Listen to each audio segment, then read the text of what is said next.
aconteceu agora há pouco uma perícia, hein? Na parte da estrutura do Centro de Convenções da Bahia, certo? Desabou na noite da última sexta-feira. A repórter Mariana Sena está no local ao vivo e traz novas informações. Olá, Mariana. Olá, Casimiro, você que assiste agora o QVP, estamos ao vivo, direto aqui do Centro de Convenções, 72 horas após o desabamento que ocorreu na sexta-feira à noite. Estiveram aqui o batalhão do policiamento turístico, também bombeiros civis e agora conversando aqui com a imprensa, o secretário da Casa Civil, o Bruno Dauster. Ele vai contar para a gente aqui, na verdade, como é que foi feita toda essa visita. E a pergunta que todo mundo quer fazer, secretário, ainda existe risco de algum desabamento? Veja bem, quando a gente fala de desabamento, vamos caracterizar bem o que a gente está definindo. Pode cair uma vidraça, pode cair uma esquadria, e é esse o trabalho emergencial primeiro que vai ser feito. Exatamente tirar as peças que estão sustentadas precariamente para que a gente possa começar a retirar os escombros e começar a fazer o desmonte. Então, quer dizer, desabamento é muito pouco provável. Pequenas acomodações pode existir.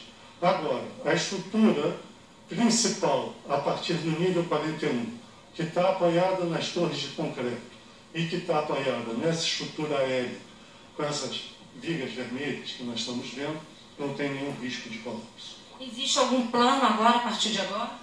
Está sendo elaborado um plano emergencial para uma atividade inicial exatamente para se retirar esses elementos que já estão instáveis e dar segurança para quem venha a trabalhar nesse local.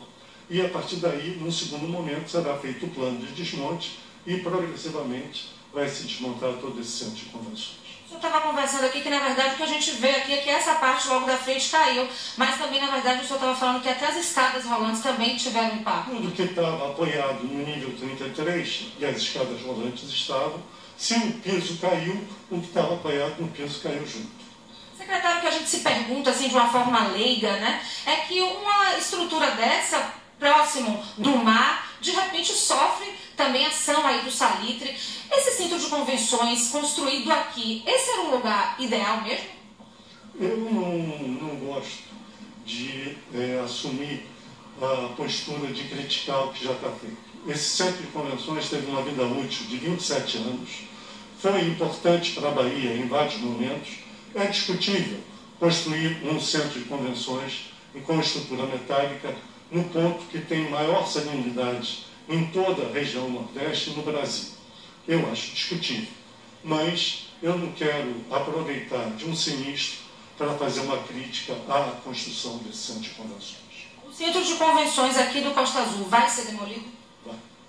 Tem uma previsão? E é uma decisão de se fazer um novo centro de convenções, preferencialmente na Cidade Baixa, no quadro da revitalização de toda aquela zona da cidade. E não podemos esquecer que com todo o programa de mobilidade implantado pelo Estado, com o metrô, com as vias transversais ligando a Orla Atlântica até a Orla Suburbana, e com o VLT, que vai ser iniciado em breve, a acessibilidade vai ser espetacular para o centro de convenções naquela região, muito melhor do que aqui.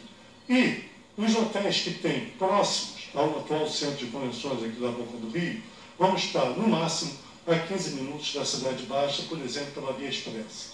Então, a questão de mobilidade e de proximidade virtual não justifica que a gente não leve o centro de convenções para a Cidade Baixa e para a Zona do Comércio. Existe a previsão já para a demolição? A demolição começará assim que o projeto estiver pronto. Tá certo. Olha, com a queda, na verdade, né, com tudo o que aconteceu, foi transferido o evento que aconteceria em novembro, o evento de odontologia, que vai acontecer agora na Fonte Nova. Por último, secretário, eu queria perguntar ao senhor, os homens voltam a trabalhar, vai continuar a vistoria? Como é que vai ficar aqui essa região agora? Não, essa região nós vamos recuar esse tapume, porque não há mais, após as 72 horas, a gente sabe que não há risco de que caia nada para cá. O tráfego vai ser restabelecido para veículos leves, por enquanto, aqui nesse trecho. E, à medida que a gente passa a retirada emergencial do que pode cair porque está instável, começará todo o trabalho de descarte. Aí vocês estão vendo a imagem de Jansen Oliveira, o trânsito ficou um pouco modificado aqui nessa região, nessa parte aqui de quem está vindo da Orla e vai realmente ter o acesso aqui ao centro de convenções foi totalmente modificado, né? Essa parte, essa ladeira aqui, só era subida, a outra parte era descida. Depois do desabamento que aconteceu na última sexta-feira, o trânsito agora está, essa parte do lado esquerdo aqui do centro de convenções está interditado e o trânsito modificou. É com você, Casimiro Neto. Obrigado, a repórter Mariana Sena, e como a gente acaba de ver com exclusividade, o anúncio de que o centro de convenções será implodido e um novo equipamento será construído, provavelmente, na Cidade Baixa. Não é isso? Na Cidade Baixa. Aqui no Sul eu converso agora com o engenheiro estrutural. Vem para cá, Miguel Bastos, que vai falar sobre esse assunto e outros também. Tudo bom, compadre Miguel? Olá, Casimiro. Obrigado por ter convidado. Nada, é prazer você para bater um papo. Eu vou fazer uma pergunta que Mariana Sena fez ao secretário, que ele foi, digamos assim, ele não quis responder porque também não é da área dele. Mas eu sempre ouvi falar que as convenções foram construídas num local inadequado para transformar. Confere isso realmente? Eu vejo da seguinte forma, Casimiro. Primeiro, agradecer estar aqui na primeira televisão da Bahia. Né? Obrigado. Desde criança, sempre acompanhei, assisti a TV Aratu. Eu acho que é necessário primeiro contextualizar.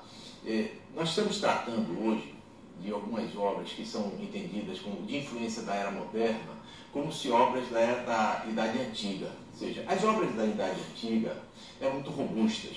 Eram obras que tinham os fortes, as fortalezas, os faróis de auxílio de navegação, as pirâmides do Egito, 4.000 anos, estão aí sem manutenção e continuam firmes. Ou seja, o conceito daquelas obras eram obras robustas, fortes, o que o homem esperava das construções eram obras, obra boa era obra forte. Perene, obra para a vida inteira. Não tinha que ter problema de manutenção. Veio a era moderna e trouxe um novo conceito, onde a gente já espera uma arquitetura ousada, uma arquitetura com uma volumetria que exige uma estrutura já muito mais ousada, dimensões estruturais mínimas. Essa imagem que mostra ali do Centro de Convenções, vê que as vigas são pequenininhas diante da obra, mas são elas, aquela estrutura treliçada, as vermelhas. As vermelhas, são elas que dão suporte a todo o edifício. Eu acho que ele chama de treliça. Mas veja que são dimensões mínimas. Essas estruturas metálicas, eu acho que não é o problema estar em frente ao mar. Vai exigir um cuidado de manutenção muito maior. Como foi feito, né? Porque o que causa dano a uma edificação? São várias as causas que geram as chamadas patologias nas estruturas. São muitas. Pode ser a agressividade ambiental, pode ser o mau uso ou seja, foi feito como residência e virou depósito de materiais de construção. Mas no caso desses convenções que tinha, por exemplo, quando eu tinha medo, porque ele balançava. Pronto. Eu fui no show uma vez que ele balançou tanto, foi um show de Rita Lee, e aí eu fui falar com alguém falou, não, se ele não balançar, ele cai, é verdade isso? Pronto. Fala, se não balançar, ele tem que balançar para não cair. Aí você recai exatamente no que eu iniciei. As obras modernas, elas têm um conceito muito diferente das obras da antiguidade. Elas se movimentam. A obra é feita para se movimentar. Nessa estrutura, existem peças aí, vínculos, que são rótulas, que eles são feitos para se movimentar. Sim, ou seja, a rótula é feita protegendo a estrutura, ela tem que permitir o giro.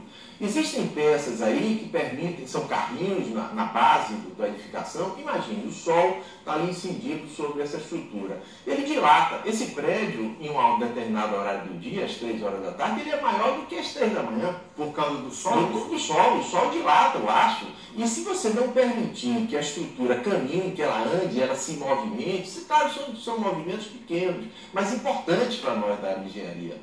Ou seja, essas peças, essas rótulas, esses carrinhos, essas articulações que estão ligando essas barras, que são de dimensões mínimas, repito, elas são importantíssimas. Só que uma rótula, é como o seu joelho. Se você travar o seu joelho e deixar de ser uma rótula, o que vai acontecer? Você não se equilibra, perde a função da perna.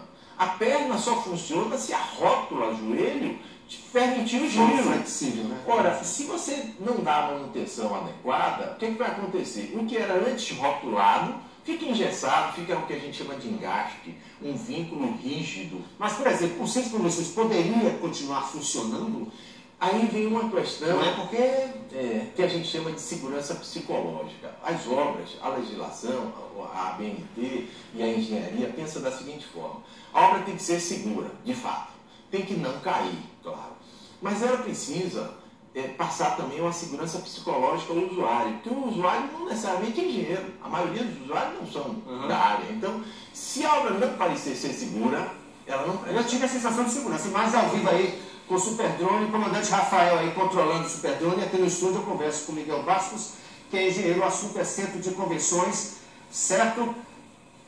A gente está vendo aí algumas imagens da estrutura, viu, Miguel? A gente vai acompanhar, como você falou, faltou manutenção, são 27 anos de centro de convenções, uma obra sempre provocou uma polêmica, né? Essa polêmica chegou também à área de engenharia ou foi só entre nós, pessoas leigas? Olha isso aí. Como está correndo também. Olha para isso aí. É nítido, né? O problema de manutenção e conservação é muito nítido. Sua pergunta, amiga Lete, é o seguinte: nós engenheiros da área de estrutura, eu fiquei muito feliz pelo convite. Por quê? Esse é um problema muito sério. Eu acho que a engenharia estrutural está sendo banalizada. Tem sido levado, e talvez pela influência da idade antiga, de novo. Obra para fingar. Porque não se cuida. Por exemplo, todo prédio de apartamento de 20 andares tem um síndico, mas tem que ter uma engenharia de manutenção. É obrigatório por lei.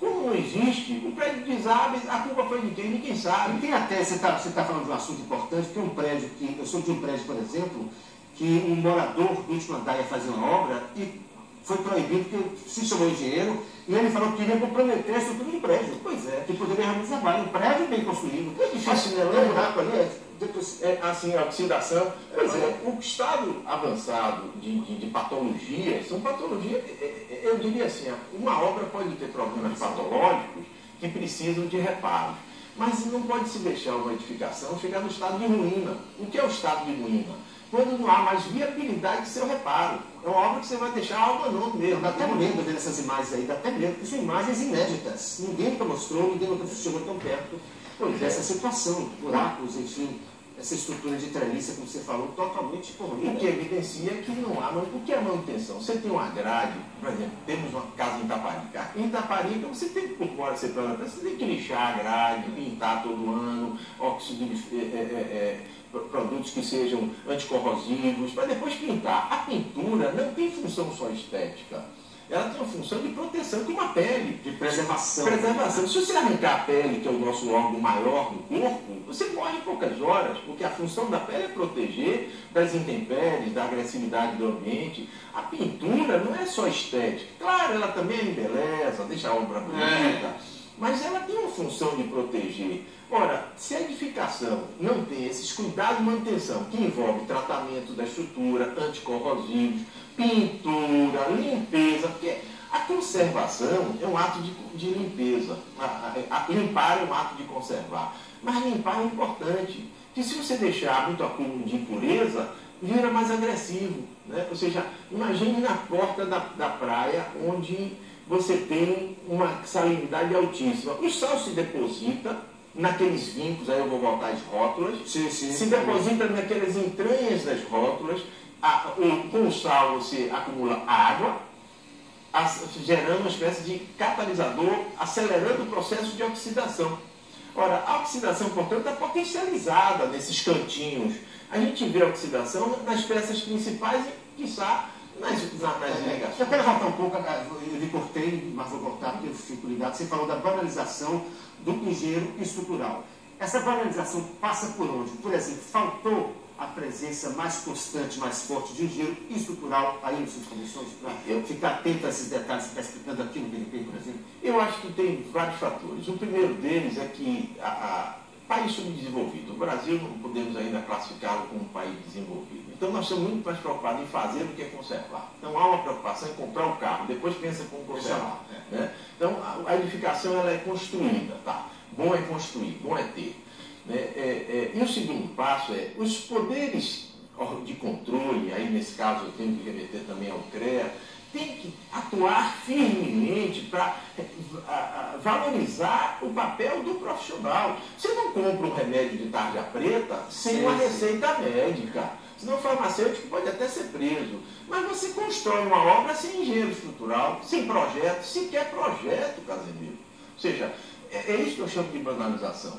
Nós estamos fazendo obras mais altas, observe, a era contemporânea leva arquitetura, os terrenos são caros, então os prédios são altos, ou seja, e o pior, tem que ser levinho, os pilares têm que ser de dimensões mínimas, porque senão não entra carro na garagem. Imagine aqueles robustos prédios, não ia ter carro. Hoje, se não há estacionamento, não há negócio.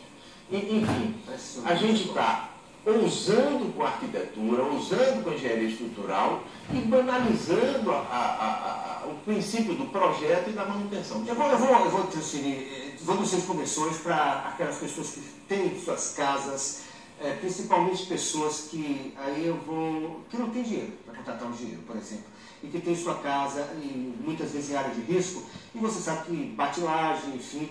Qual é o risco que essas pessoas correm fazendo esse tipo de serviço sem um acompanhamento profissional? É o chamado puxadinho na Bahia. Puxadinho. Ou seja, a cultura do puxadinho é um perigo. Primeiro porque a gente vê, claro que a sabedoria popular nos ensina também, mas o índice de erros, de acidentes, de colapsos, de desabamentos, nessa região que a gente sabe que não há um cuidado técnico da engenharia, é muito grande. Eu estimo que numa cidade grande, como Salvador, como São Paulo, pelo menos uma casa sofre grande avaria ou parcial por dia. Não me escandaliza se for esse o número. É porque os dados não são registrados. Cai um pedaço de uma casa, cai um pedaço do pilar na varanda e não gera notícia. Porque é pequenininho, está lá no subúrbio, está muito afastado da notícia.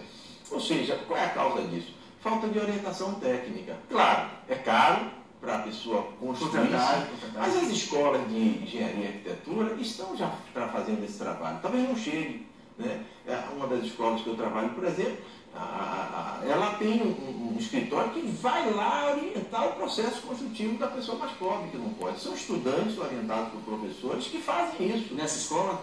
Ou seja, no caso é o Unime que eu ensino, mas ela vai lá e orienta os bom saber disso. Então você que está pensando em construir sua casa, seu puxadinho, na Unime tem um serviço voltado para isso. É um escritório de negócios de construções que vai até a casa daquela pessoa que não tem condições de pagar, ajudar na construção.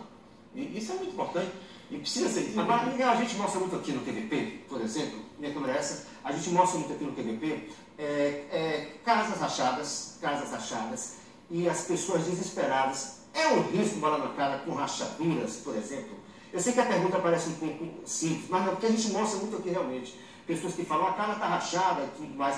A pessoa pode ficar em casa mesmo com ela rachada, ou depende da quantidade de rachadura, da extensão, da profundidade. Como é que você analisa esse tipo de coisa? Porque é muito comum isso aqui. A pergunta é excelente, a pergunta é muito própria.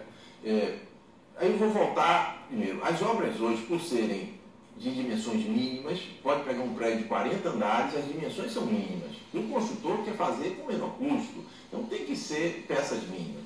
Isso significa o quê? Que as edificações se movimentam mais. Um edifício pode parecer estático lá, mas ele está se movimentando, ou seja, conforme a carga, conforme a insolação, calor. Essas movimentações vão produzir fissuras. Pronto. E aí eu entraria com um dado técnico. Trinca, fissura e rachadura. As trincas são pequenas rachaduras que se dá só no revestimento. Essa não é problema. Não tem problema. Ou seja, o azulejo quebrou, mas o que está atrás do substrato, que é a parede, não está rompido. A fissura já é quando atravessa o elemento, ou seja, a parede já está trincada, você vê de um lado e do outro, mas não tem dimensão que passe vento, por exemplo. Quando passa vento é rachadura. O que é que eu quero classificar aí? As trincas não são um problema, é a deformação do material que trincou. É a superfície. É a superfície. A fissura é o sintoma do problema. Ou seja, a movimentação, quando ocorre fissura, é quando o movimento já foi além do permitido. Porque todo material é elástico. Pode ser pouco elástico, mais ou menos, mas todos são elásticos. Então, esse material, ele admite uma movimentação, seja a parede, seja a viga, seja o pilar, os vínculos, aí eu preciso ver, o vínculo entre viga e pilar, eles se permitem movimentação. E essa permissão tem que admitir a trinca, mas não tem que admitir a fissura, muito menos a rachadura, porque é quando o vento passa, já está quase em estado de ruína quando tem rachadura. A gente precisa ter mais atenção com isso. Obrigado, Miguel, por ter vindo pela explicação. Obrigado, Miguel Basso. Então, dando aí dicas sobre você que pensa em construir um puxadinho, que a notícia é muito boa. Ele acaba de falar que tem um serviço na Unime, é isso mesmo? Isso mesmo. Basta ter o telefone, alguma coisa? Não, basta procurar a Unime, tudo bem. É só liga aqui para a produção do QVP que a gente passa o telefone. Então tem um setor específico lá na Unime que vai ajudar você, a orientar você a construir um pedaço da sua casa chamado puxadinho. Obrigado, Miguel Basso, mais uma vez aqui. Eu vou para o intervalo enquanto já, hoje é dia do Santo Gêmeos, hein? Quem não dispensa o tradicional Caruru está pechinchando por causa dos altos preços e ainda como andam as investigações no caso do casal morto em plataforma. Vou e volto já com as informações para você. Relata a respeito do crime. Ele relata que o imóvel teria sido invadido, por indivíduos armados que renderam os pais, mas ele conseguiu sair, ele conseguiu se desvencilhar de